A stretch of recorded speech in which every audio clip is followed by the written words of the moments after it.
Joan of Arc was born in 1492 in France. Legend says that she was born with signs held to tell of a national triumph. What is known for sure is that her family was poor, and the region she had lived in suffered from the long conflict between England and France, otherwise known as the 100 Years' War. Joan of Arc displayed a sensitive and religious temperament. Whenever she heard the bells for Mass, she would drop her work and run to church. I was 13 when I had a voice from God for my help and guidance. The first time that I heard this voice, I was very much frightened. It was midday in the summer in my father's garden.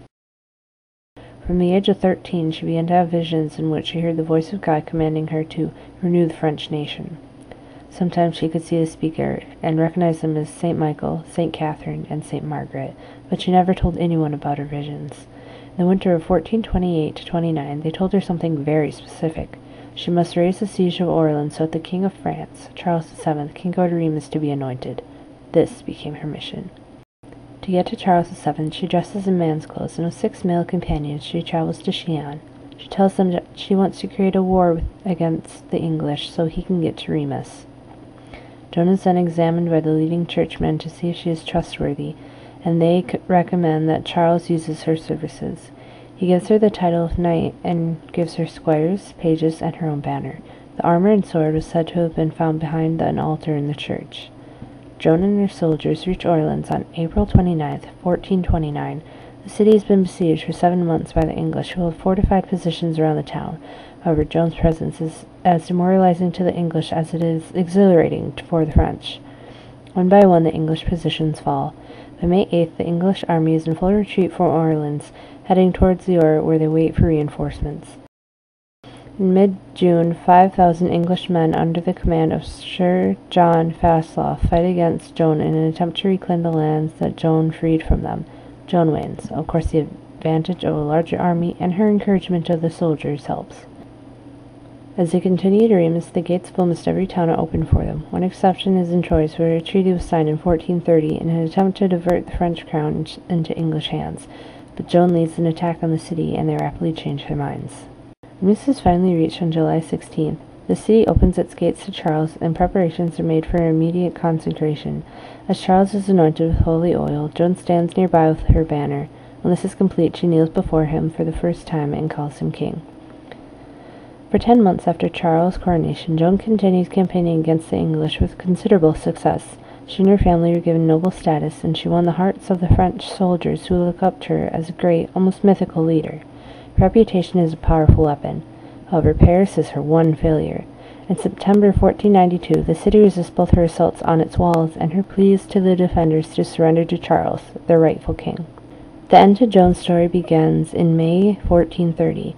In a fight with the Burgundians, she falls from her horse and is captured. Over the following months, her fate as a captive is hotly contested. The University of Paris demands that she be handed over to the Inquisition for trial as a heretic. The English decide to put her on trial for witchcraft, claiming divine revelation, immodesty in wearing male clothing, and an inaccuracy suggesting that the saints speak French rather than English. If these are proven, they amount to heresy. It is important to the English that people view Joan as a heretic, so the doubt is cast on the consecration of Charles VII, but it is not essential that she dies. They attempt to make her recant or withdraw a former belief or statement formally in public, but according to the records of her trial and the interrogations that survive, she maintains her position.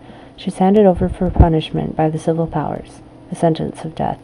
Hearing that she would die, she finally yields and is told she can live, but in perpetual imprisonment. 3 days later, she retracts, maintaining everything she stands for once again. Her end comes on May 30th, 1431. She is burned at the stake as a relapsed heretic. She is only 19 years old. The 16-year-old girl who left her village would help transform France in less than 30 months. The English in northern France, which dominated during Joan's childhood, are cleared out of the country in the following decades. Charles VII seizes his destiny and reigns with great success for 30 years after her death. On April 18, 1909, 478 years after her death, she is beatified by Pope Pius X. Beatification is the recognition accorded by the Catholic Church of a dead person's ascension into heaven, and is the third of 4 steps into the canonization process. On May 16, 1920, she is finally canonized and is given the title of saint. Joan of Arc left her home at the age of 16 to help her country. She helped King Charles VII into the throne and embodies religious devotion with great bravery and humility. She helped change the course of French history, and without her, who knows what France, England, and the rest of Europe would look like today. One life is all we have, and we live as we believe in living it. But to sacrifice what you are, to live without belief, that is a fate more terrible than dying.